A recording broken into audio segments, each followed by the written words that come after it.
दोस्तों, आज का लेक्चर एचईओ एग्जाम के लिए बहुत इंपॉर्टेंट है क्योंकि इस लेक्चर में हम कुछ इंपॉर्टेंट टॉपिक्स की बात करेंगे। वो टॉपिक्स क्या है?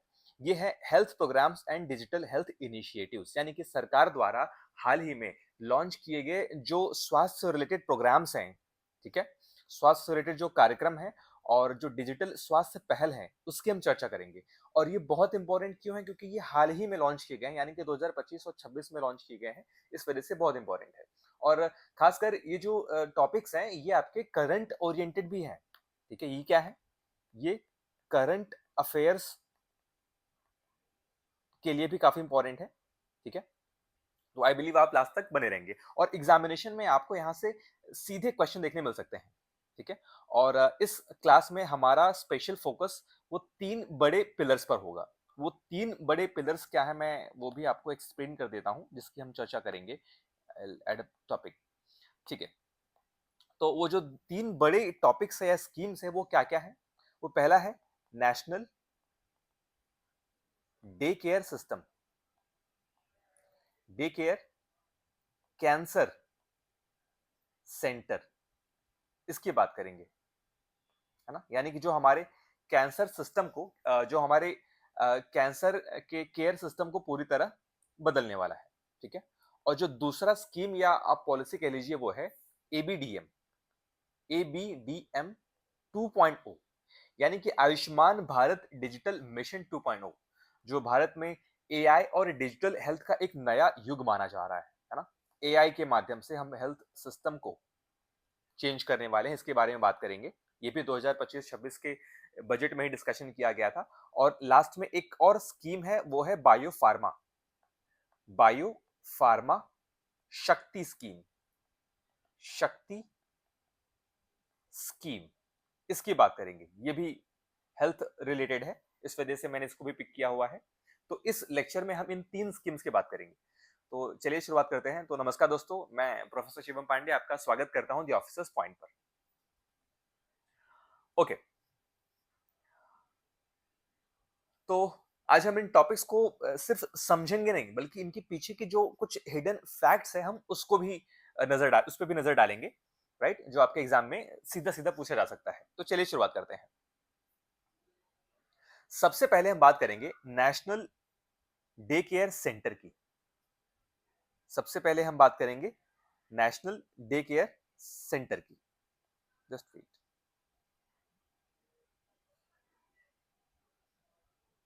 Okay, national day care centre. ठीक है, इसका बैकग्राउंड देखते हैं। तो इसको लॉन्च कब किया गया था, ये बहुत इंपॉर्टेंट फैक्ट है, लॉन्च करना। ठीक है, तो इसको लॉन्च अनाउंस किया गया था बेसिकली यूनियन बजट 2025-26 में ही। इसी बार के बजट में इसको क्या किया गया था, इसको अनाउंस किया गया था। राइट, तो सबसे सीधा सीधा क्वेश्चन तो यही बन सकता है, इसे कब लॉन्च किया गया था। और दूसरी चीज, इसकी जो नोडल एजेंसी है ये बहुत इंपॉर्टेंट है, यानी कि इसकी जो नोडल मंत्रालय है वो कौन है? तो इसे क्रियान्वित करने वाला जो मंत्रालय है वो है हमारा ministry of health and family welfare, यानी कि स्वास्थ्य एवं परिवार कल्याण मंत्रालय। ये बहुत इंपॉर्टेंट है, क्यों? क्योंकि यही मंत्रालय हमारा एचईओ का एग्जाम भी कंडक्ट कर रहा है। तो ये दोनों फैक्ट्स मोस्ट इंपॉर्टेंट है। राइट, ओके, अब हम इसके ऑब्जेक्टिव की बात करते हैं कि इसका लक्ष्य या उद्देश्य क्या है।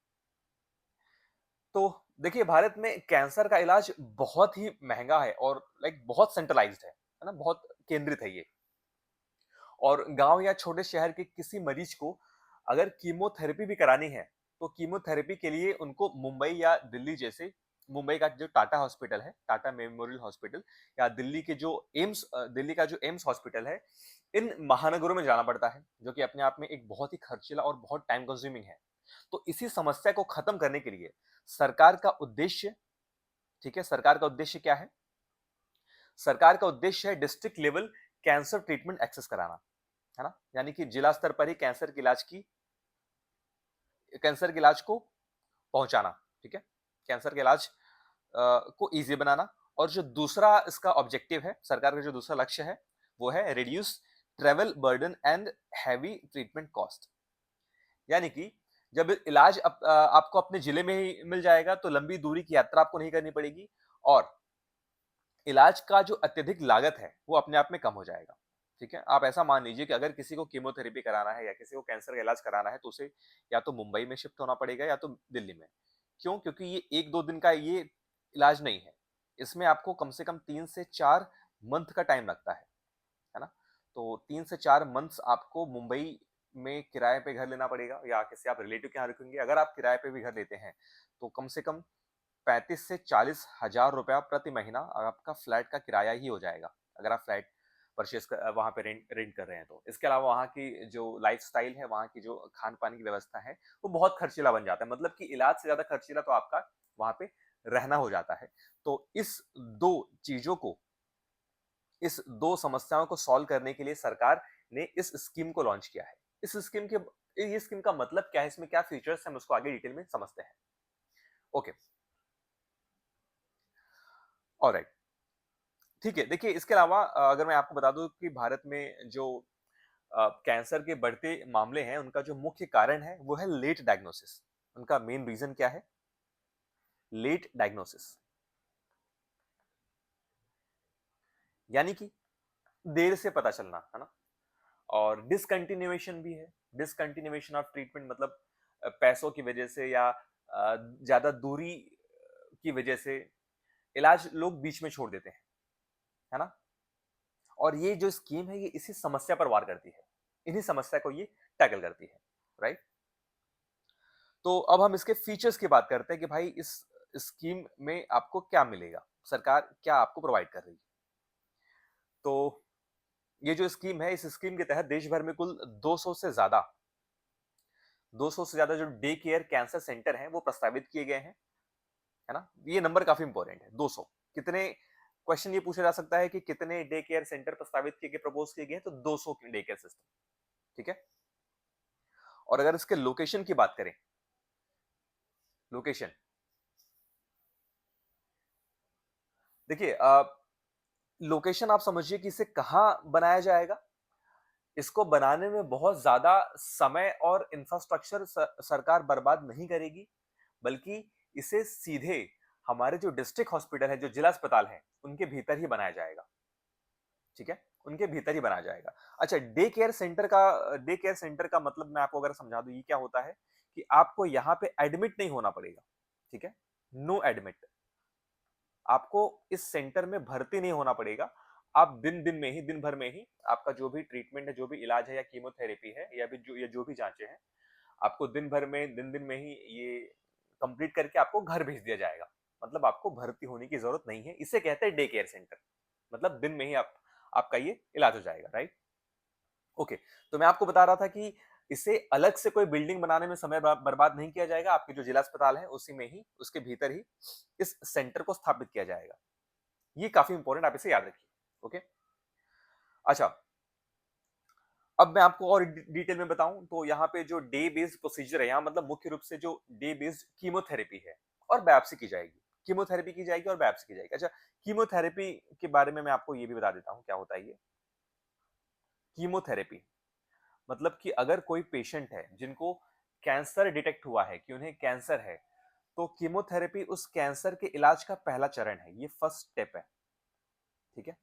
ये क्या होता है? ये एक प्रकार का केमिकल होता है, ये दवाई होती है जो अ, जो आप ये मान सकते हैं जिस तरीके से आपको ग्लूकोज़ चढ़ाया जाता है, ठीक है? बॉटल में आपको जिस तरीके से ग्लूकोज़ चढ़ाया जाता है, उसी तरीके से ये पूरा सेटअप होता है, ठीक है? एक बॉटल लटका रहेगा, बॉटल के साथ में ही पाइप लग जुड़ी रहेगी और वो पाइप नसों के माध्यम से आपके नस के माध्यम से उस बॉटल के अंदर जो मेडिसिन है, लिक्विड फॉर्म में, उस मेडिसिन को आपके बॉडी में छोड़ा जाएगा और ये केमोथेरेपी क्या करेगी? आपके बॉडी में जहाँ पे कैंसर है, ठीक है? उस पे ये अटैक करेगा, उनके सेल्स पे अटैक करेगा। इसके साथ ही आपके बॉडी में अगर कैंसर के सेल कहीं फैले भी हुए हैं, एक आध सेल अगर कहीं फैल गए हैं, तो वो उनको भी मारेगा, राइट? तो ये बहुत इफेक्टिव तरीका है और इस केमोथेरेपी को कंप्लीट परफॉर्म करने के लिए कम से कम मतलब 6 से 8 घंटे लगते हैं। एक दिन में आपको 6 से 8 घंटे ये क्या होता है, ये बॉटल चढ़ती है कीमो की। ओके? ये क्या करता है? कैंसर के सेल को मारता है और कैंसर को फैलने से रोकता है। ये कीमोथेरेपी है, राइट? ओके। आप ऐसे समझिए कि मरीज सुबह आएगा, अपनी कीमोथेरेपी की जो साइकिल है या जो बायोप्सी है, ठीक है? बायोप्सी क्या होता है? बायोप्सी मतलब कि जहाँ पे भी कैंसर की वो गाँठ है, वो ट्यूमर है, उसमें से एक छोटा-सा टुकड़ा निकाला जाएगा। उस टुकड़े को निकाल के लैब में उसको टेस्ट की जाएगी। तो अगर आपको कीमोथेरेपी कराना है या बायोप्सी कराना है तो आप सुबह आइए, शाम तक आपका ये पूरी प्रक्रिया हो जाएगी और शाम को आपको घर भेज दिया जाएगा। इसी सिस्टम को कहते हैं डे केयर सिस्टम, राइट? ठीक है? जहाँ पे आपको कोई भी ओवरनाइट हॉस्पिटलाइज़ होने की ज़रूरत नहीं है। मतलब 90% केसेस में मरीज को रात भर हॉस्पिटलाइज नहीं करते हैं, उनको घर भेज दिया जाता है। क्लियर है? ओके। इसके अलावा एक और कंसेप्चुअल इसमें पॉइंट ये है कि ये डिसेंट्रलाइज करता है सिस्टम को। ठीक है? इसका सीधा टारगेट है डिसेंट्रलाइज्ड ऑन्कोलॉजी केयर। ठीक है? मतलब क्या? डिसेंट्रलाइजेशन का मतलब क्या? आप ये ऐसा समझिए कि जितने भी कैंसर रिलेटेड जो ट्रीटमेंट होती है, वो पूरा का पूरा विकेंद्रित है, केंद्रित है। कहाँ केंद्रित है? मुंबई या दिल्ली या बड़े-बड़े महानगरों में, है ना? तो इसे कहते हैं सेंट्रलाइजेशन और इसी प्रक्रिया को क्या करना? ये बाँट कर रख देना, ठीक है? एक जगह ना होकर ये हर जगह इसको फैला देना। इसे कहते हैं डिसेंट्रलाइजेशन यानी कि इसका जो इलाज है, ये सिर्फ बड़े महानगरों में नहीं बल्कि हर एक आपके छोटे-बड़े डिस्ट्रिक्ट्स में ये चालू हो जाएगा। ओके? तो ये इसका सबसे इंपॉर्टेंट कांसेप्ट है, decentralisation of oncology care. Oncology का मतलब क्या होता है? Study of cancer. ऑन्कोलॉजी मतलब स्टडी ऑफ कैंसर, ये भी इंपॉर्टेंट टर्म है ऑन्कोलॉजी। आगे बढ़ते हैं।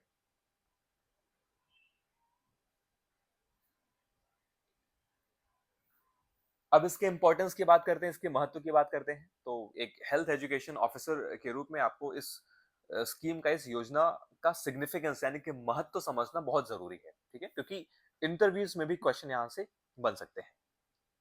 सबसे पहले इसका इंपॉर्टेंस क्या है कि ये आपको इकोनॉमिक रिलीफ प्रोवाइड करता है यानी कि आर्थिक राहत देता है ना? भारत में जो स्वास्थ्य सेवाओं पर जो खर्च होता है, जिसे आप क्या कहते हैं? आउट ऑफ पॉकेट एक्सपेंडिचर, है ना?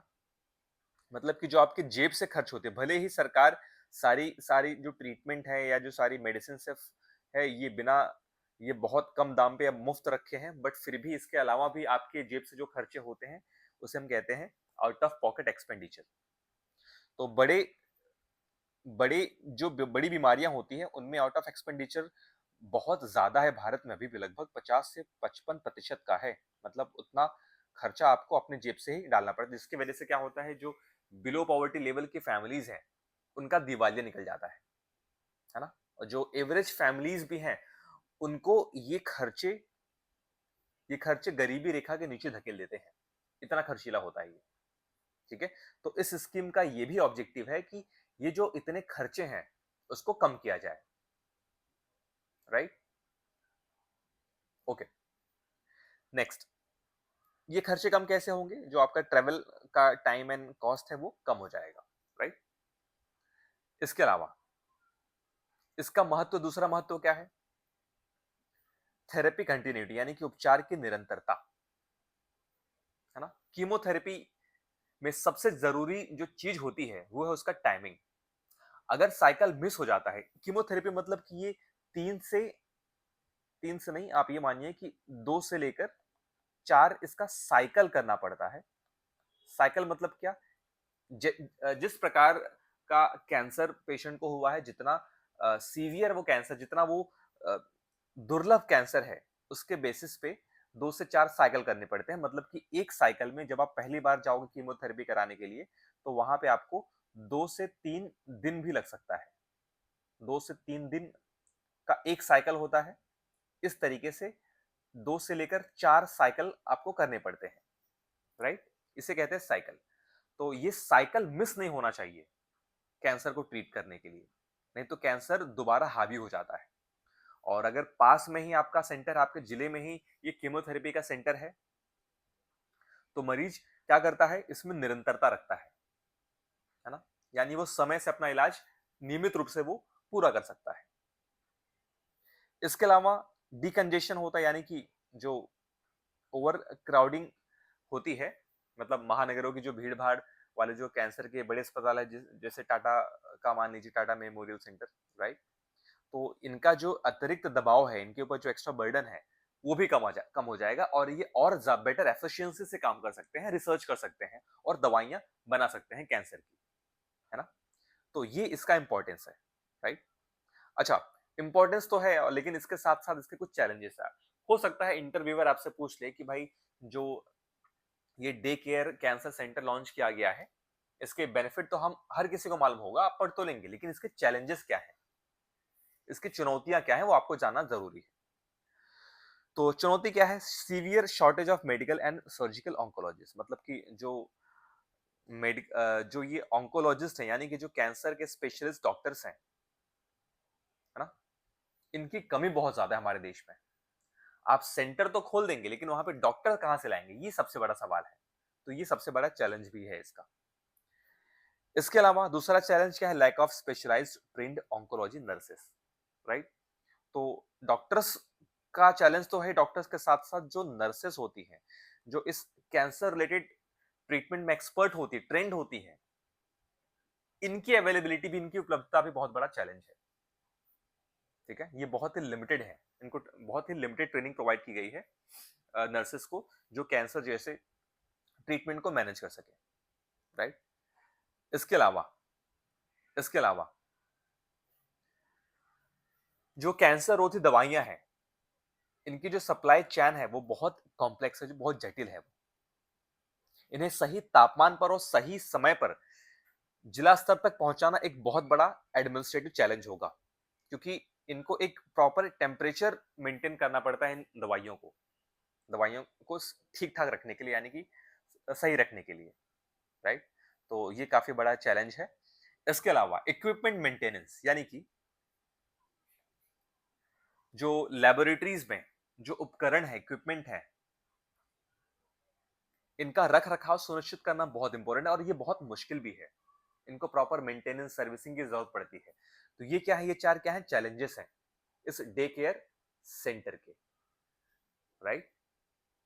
ओके। तो ये रहा हमारा पहला scheme, which is about day care cancer centre. काफी इंपॉर्टेंट था ये और आपको याद रखना बहुत ज्यादा जरूरी है। इसके बाद जो हमारा दूसरा स्कीम है, जो सेकंड प्रोग्राम है, दैट इज एबीडीएम 2.0। एबीडीएम का मतलब क्या होता है? इसका फुल फॉर्म ये भी काफी important, that is Ayushman Ayushman Bharat digital mission. Ayushman Bharat digital mission 2.0, ठीक है? ये लॉन्च किया गया था 2025-26 के 2025-26 में। अच्छा, ठीक है, ये 2.0 के पहले हम 1 पे आते हैं। एबीडीएम 1 क्या है उसको समझते हैं पहले, ताकि आपको एक लिंक समझ में आएगा। हम बात करते हैं एबीडीएम 1.0, यानी कि आयुष्मान भारत डिजिटल मिशन 1 की। ओके। ये आयुष्मान भारत डिजिटल मिशन, ये भारत का एक flagship digital health care initiative है, जिसे इनिशियली क्या बोला जाता था, ये भी काफी इंपॉर्टेंट है, जिसे initially national digital health mission के नाम से जाना जाता था। ये इसका शुरुआती नाम है, काफी इंपॉर्टेंट है ये। ऑप्शन में अगर आया तो आप कंफ्यूज हो जाओगे, तो आप इसे नोट कर लीजिए।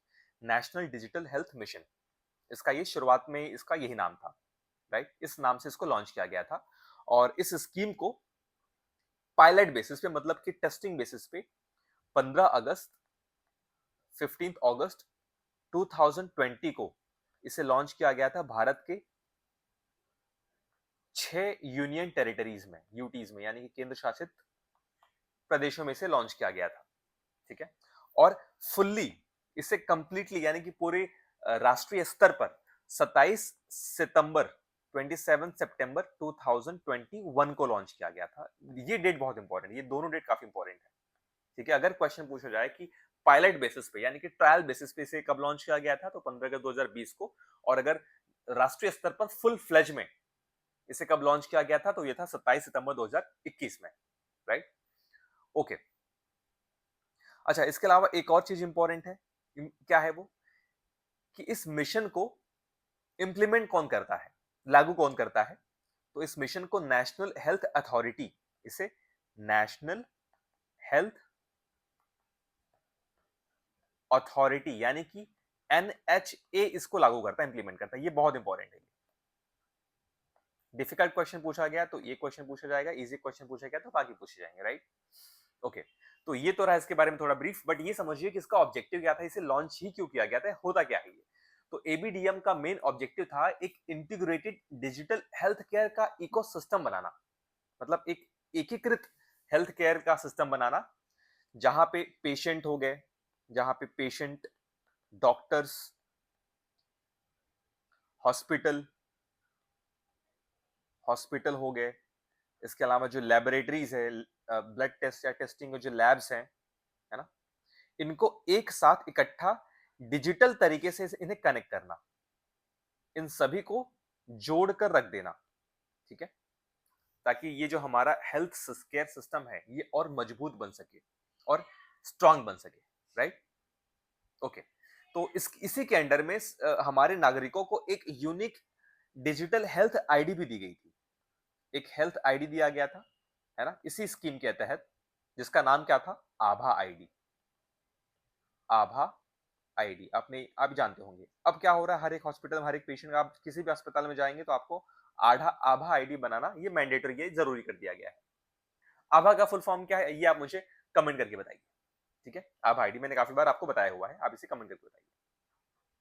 ये आईडी करता क्या है? ये पेशेंट्स का एक डिजिटल मेडिकल रिकॉर्ड बनाता है। मतलब आपको कौन सी बीमारी हुई है, मान लीजिए कि आपको सर्दी हुई है, आप किसी डॉक्टर के पास गए, डॉक्टर ने आपको पूछा कि आपको क्या हुआ है, आपने बताया सर्दी हुआ है, तो डॉक्टर लिख दिया कि आपको कोल्ड हुआ है। आपको डॉक्टर ने कौन सी दवाइयां दी है, कौन सा टेस्ट कराया है, ये सारा का सारा रिकॉर्ड आपको एक ही जगह मिल जाएगा, आप जब चाहेंगे तब। और ये पूरा जो रिकॉर्ड है ये एक जगह एक स्टोर रखा जाता है, सुरक्षित रखा जाता है। इसी को कहते हैं आभा आईडी, है ना? नाइस, आगे बढ़ते हैं, ठीक है? ये तो रहा एबीडीएम 1 के बारे में। अब हम आप आते हैं अपने एबीडीएम 2 पर।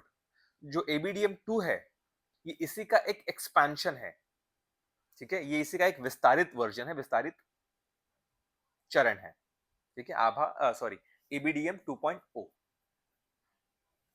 जिसे 2025-26 में ही इसे लॉन्च किया गया था। ओके, तो इसका जो इम्प्लीमेंटिंग एजेंसी है, इसको जो लागू करने वाली क्रियान्वित जो एजेंसी है, कार्यान्वयन जो एजेंसी, आप उसे नोट कर लीजिए, काफी इंपॉर्टेंट है, जिसे कहते हैं एनएचए यानी कि नेशनल हेल्थ अथॉरिटी, है ना? अगर ऑप्शन में नेशनल हेल्थ अथॉरिटी आ गया, राइट, तो आप फंस जाएंगे, ठीक है? ओके, तो आप इसे मार्क कर लीजिए। अच्छा, अब ये देखते हैं कि एबीडीएम 2 का उद्देश्य यानी कि ऑब्जेक्टिव क्या है? इसका ऑब्जेक्टिव क्या है? इसका ऑब्जेक्टिव बहुत क्लियर है, इसका विजन बहुत क्लियर है। क्या है?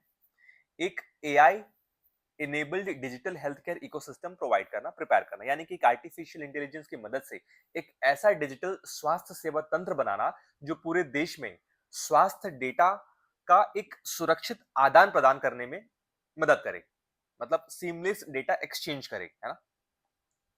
यानी कि जो मैंने आपको बताया एबीडीएम 1 में, जिसमें डॉक्टर्स, पेशेंट, लैब्स, है ना, एक दूसरे से कनेक्टेड है। तो अगर आपका कोई भी टेस्ट हुआ है, ब्लड टेस्ट हुआ है, वो आप तक नहीं पहुंचा है, तो वो डायरेक्टली डॉक्टर्स तक पहुंच जाएगा, क्योंकि ये सब क्या है, कनेक्टेड है। ये इसका ऑब्जेक्टिव है, एआई बेस्ड, राइट? इसमें एआई को ऐड किया गया है, दैट इज इंपॉर्टेंट।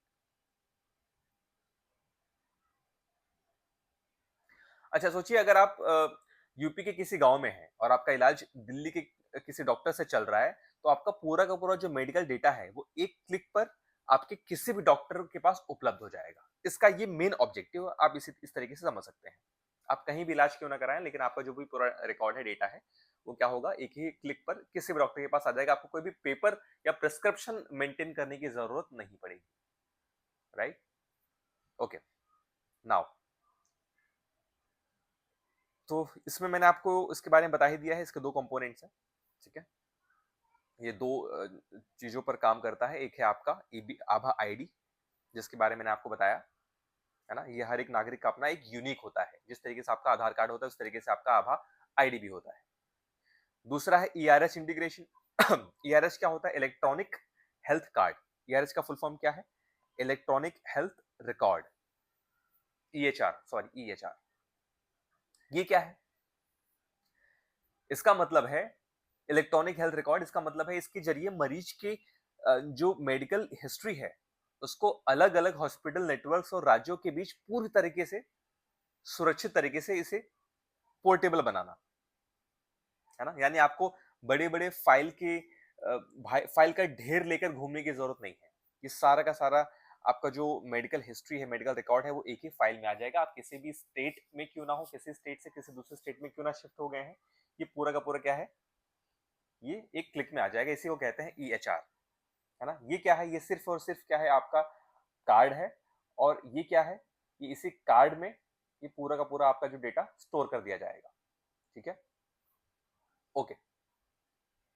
नाउ अब इसके बारे में थोड़ा और समझते हैं। इस ABDM 2.0 को जो चीज सबसे खास बनाती है या जो सबसे मॉडर्न बनाती है वो ये चीज है, वो है AI डिजीज मैपिंग। इसका फंक्शन क्या है वो समझते हैं। ओके, ये एक प्रेडिक्टिव एनालिटिक्स यानी कि आप समझिए कि पूर्वानुमानित विश्लेषण पर काम करता है। AI की मदद से ये सिस्टम देश के अलग अलग जो भौगोलिक क्षेत्र हैं, जो जोग्राफिकल डेटा है, वहां से आने वाले हेल्थ डेटा को मॉनिटर करता है। ठीक है, अलग अलग जोग्राफिकल एरिया से हेल्थ डेटा को क्या करता है, ये मॉनिटर करता है। मतलब कि इससे किसी भी महामारी या बीमारी का जो प्रकोप है, आउटब्रेक है, इसको पहले ही आइडिया हो जाएगा। एक ये पूर्वानुमान लगा सकता है। उदाहरण के लिए मान लीजिए कि यदि किसी खास जिले में अचानक से डेंगू के मरीज बढ़ रहे हैं, तो AI उसे तुरंत अलर्ट कर देगा। कैसे? क्योंकि जो भी डेंगू या मलेरिया के मरीज आ रहे हैं, वो सब के सब कहाँ जाएंगे, हॉस्पिटल जाएंगे या डॉक्टर के पास जाएंगे।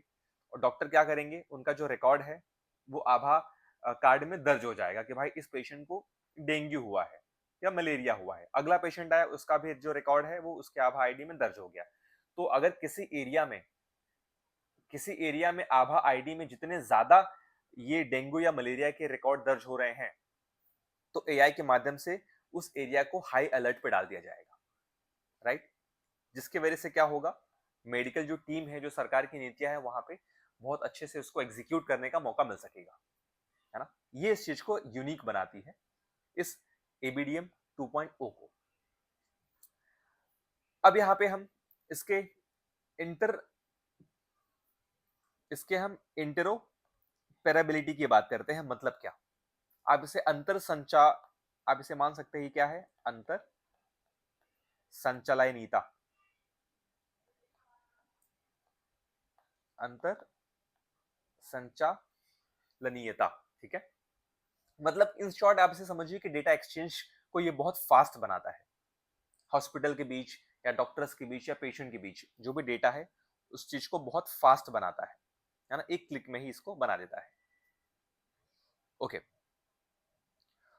इसके बाद इसके इम्पैक्ट एंड कंसर्न की बात करते हैं। मतलब इसके क्या, इसका सिग्निफिकेंस क्या है, इसका महत्व क्या है और इसके चैलेंजेस क्या है, यानी चुनौतियां क्या है। सबसे बड़ा फायदा क्या है, इससे जो क्लिनिक है, अस्पताल है, ठीक है, ये पेपरलेस बन जाएंगे, है ना। क्या हो जाएंगे, पेपरलेस हो जाएंगे। मतलब वर्क फ्लो थोड़ा सा स्मूथ हो जाएगा। जो फाइलें लेकर घूमना पड़ता है या हॉस्पिटल में फाइलों का जो रिकॉर्ड मेंटेन करना पड़ता है, वो कम हो जाएगा। सब कंप्यूटर के माध्यम से एक क्लिक पर आपके सामने आ जाएगा। मतलब कागजी कार्रवाई क्या हो गया, बहुत कम हो गई। जिससे क्या होगा, सिस्टम और फास्ट हो जाएगा, राइट। ओके, इसके अलावा जो रेफरल लूप्स हैं, मतलब रेफरल, आप ये समझिए कि इसमें डॉक्टर का समय बचेगा। जो गंभीर मरीजों को जो दूसरे अस्पताल में रेफर करना होता है, ठीक है, उनका समय बचेगा। मरीज के पहुंचने से पहले ही डॉक्टर के पास उसका मेडिकल रिकॉर्ड पहुंच जाएगा। जिससे क्या होगा, डॉक्टर्स को उसको एनालाइज करना बहुत आसान हो जाएगा। ठीक है, रेफरल रेफरल नहीं खेलना पड़ेगा यहाँ पे। ओके, इसके अलावा रिस्क क्या है इस चीज से। सबसे बड़ा रिस्क भाई, अगर इस किसी चीज को अगर AI के माध्यम से इसे मैनेज किया जा रहा है या इंटरनेट पे डाला जा रहा है, तो डेटा प्राइवेसी बहुत इंपॉर्टेंट फैक्टर है। ठीक है, ये इसका सबसे बड़ा क्या है, चैलेंज है। ओके, डेटा की गोपनीयता और साइबर जो सुरक्षा है वो खतरे में पड़ सकती है। यानी कि करोड़ों भारतीयों का जो मेडिकल डेटा है, ये अगर ये किसी इंश्योरेंस कंपनी या किसी मेडिकल कंपनी किसी हॉस्पिटल में पहुंचती है, तो ये उनके लिए बहुत बड़ा क्या होगा, एक चैलेंज हो जाएगा, ठीक है, उन पेशेंट्स के लिए और हैकर्स के लिए बहुत बड़ा एक मौका मिल जाएगा। दूसरा क्या है, डिजिटल डिवाइड होगा रिमोट रूरल एरियाज में। मतलब क्या, जो दूरस्थ, जो दूर दराज के जो ग्रामीण क्षेत्र हैं, वहां पे आज भी इंटरनेट और स्मार्टफोन की कनेक्टिविटी बहुत बड़ी चैलेंज है। तो उन इलाकों में भाई आप इस चीज को कैसे एग्जीक्यूट करोगे, ये सबसे बड़ा क्या है, चैलेंज भी है, राइट। ओके, ठीक है। अब अगर आप इसे एक समझेंगे तो भाई डिजिटल क्रांति तो जरूरी है, इंपॉर्टेंट तो है ना। लेकिन अगर आपके यहाँ पे ट्रेंड कर्मचारी नहीं है ना, तो आप उसे कैसे सक्सेसफुल बनाओगे। इसलिए ट्रेनिंग प्रोवाइड करना और अवेयरनेस फैलाना सबसे पहले बहुत जरूरी है। आप में से बहुत लोगों को पता ही नहीं होगा कि ये होता क्या है, ये काम कैसे करता है। इस वजह से awareness is important, also training is important. और आज का जो थर्ड जो स्कीम या पॉलिसी है, ये है बायो फार्मा शक्ति स्कीम, ये तीसरा है, ठीक है। ये भी एक बार हम छोटा मोटा मतलब इसे हम ब्रीफ में देख लेते हैं। ये काफी इंपॉर्टेंट है। इंपॉर्टेंट क्यों है, क्योंकि ये हेल्थ से रिलेटेड है। इसके बारे में समझते हैं, इसका फोकस क्या है। अच्छा, इसके अलावा मैं आपको पहले शक्ति, अगर शक्ति का कोई फुल फॉर्म है तो मैं आपको वो भी बता देता हूँ, क्योंकि फुल फॉर्म भी पूछा जा सकता है। एक बार मैं सर्च कर लेता हूँ, शक्ति स्कीम,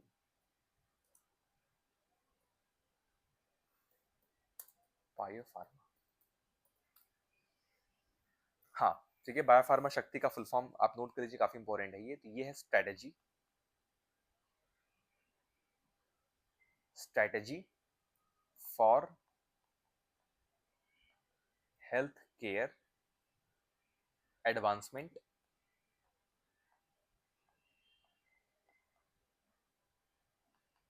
थ्रू नॉलेज,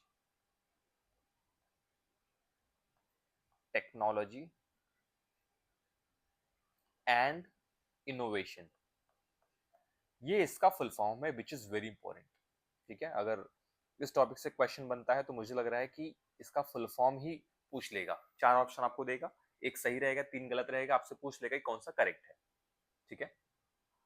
और ये भारत सरकार की ये बहुत बड़ी ये स्कीम है, जिसमें वो 10,000 करोड़ रुपए खर्च कर रही लगभग, ठीक है। ओके, और इस योजना का जो मुख्य उद्देश्य है वो है भारतीय दवा और फार्मास्यूटिकल क्षेत्र में सेल्फ रिलायंस बनना, ठीक है, आत्मनिर्भर बनना और आत्मनिर्भरता को बढ़ावा देना। ओके, इसके अलावा इसका टारगेट क्या है कि भारत दवाओं का बहुत बड़ा निर्यातक भी है। लेकिन दवाओं को बनाने के लिए जो रॉ मटेरियल, जो कच्चा माल चाहिए, जिसे हम एपीआई कहते हैं, एपीआई यानी कि एक्टिव फार्मास्यूटिकल इंग्रेडिएंट, ठीक है। इस एपीआई के लिए हम दूसरे देशों पर निर्भर होते हैं, खासकर चाइना पे, चीन पर हम निर्भर होते हैं, यानी कि अपने कच्चा माल के लिए, जिससे हम दवाइयां बनाते हैं। और ये जो योजना है, ये उसी एपीआई की निर्भरता को कम करने के लिए लाई गई है, राइट। ओके, जिसमें सरकार क्या कर रही है, 10,000 करोड़ का आवंटन कर रही है। और ये जो स्कीम है, ये अगले 5 वर्ष के लिए लाया गया है, ठीक है, नेक्स्ट 5 ईयर्स के लिए। ओके, अच्छा, इसके अलावा इसे लॉन्च कब किया गया था, मैं आपको वो भी बता दूं। ये हाल ही में लॉन्च किया गया था, तो ये बायो फार्मा शक्ति स्कीम है। एक सेकेंड, लॉन्च डेट भी मैं चेक कर लूं। तो इसका लॉन्च डेट है, यस, 1 फरवरी 2026। इसका लॉन्च डेट क्या है, आप ये भी नोट कर लीजिए, 1 फेब 2026, यानी कि बजट में ही इसको मेंशन किया गया था, इसको लॉन्च किया गया था। और ये अगले 5 साल में 10,000 करोड़ रुपए इसमें आवंटित किए गए हैं, ठीक है। तो ये सीधा सीधा क्वेश्चन भी पूछा जा सकता है। ओके, नेक्स्ट, इस स्कीम का अगर हम टारगेट सेक्टर देखें तो वो क्या है, ये टारगेट सेक्टर क्या है इसका, एपीआई मैंने आपको बता दिया है ना। एपीआई, और एपीआई मतलब क्या, जो कच्चा माल है उसकी निर्भरता कम करना। इसके अलावा बायोलॉजिक्स एंड वैक्सीन पे रिसर्च एंड डेवलपमेंट करना, मतलब कि जो भविष्य की जो भविष्य में महामारियों से निपटने के लिए जो वैक्सीन की जरूरत है उस पर रिसर्च करना और उसका तेजी से विकास करना, राइट? ये इसका क्या है, टारगेट एरिया है। इससे आउटकम क्या निकलेगा, मतलब इसका परिणाम क्या निकल सकता है? मतलब भारत में स्टार्टअप्स को एक जबरदस्त प्रोत्साहन मिलेगा। मतलब नई नई जो छोटी छोटी कंपनियां हैं, जो स्टार्टअप कंपनियां हैं, वो खुलेंगी। वो क्या करेंगी, रिसर्च एंड डेवलपमेंट करेंगी, यानी कि नई नई बीमारियों जो बीमारियां हैं उस पर नए नए रिसर्च करके उनका दवाइयां खोजेंगी और मदद करेंगे उसे निपटने के लिए, उस बीमारी से निपटने के लिए। ओके, और जो भारत की जो advance health care security system है, ठीक है, उसको और मजबूत बनाना।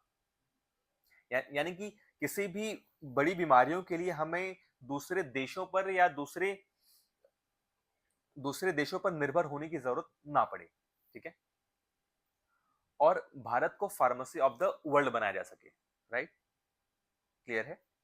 ओके, तो ये रहा हमारा पूरा का पूरा आज का लेक्चर, जिसमें हमने डे केयर कैंसर सेंटर के बारे में बात किया, जिसमें 200 नए केंद्र स्थापित किए जाएंगे, और एबीडीएम 2.0 को समझा, साथ ही हमने एबीडीएम 1.0 को भी समझा और बायो फार्मा शक्ति के बारे में भी देखा, राइट?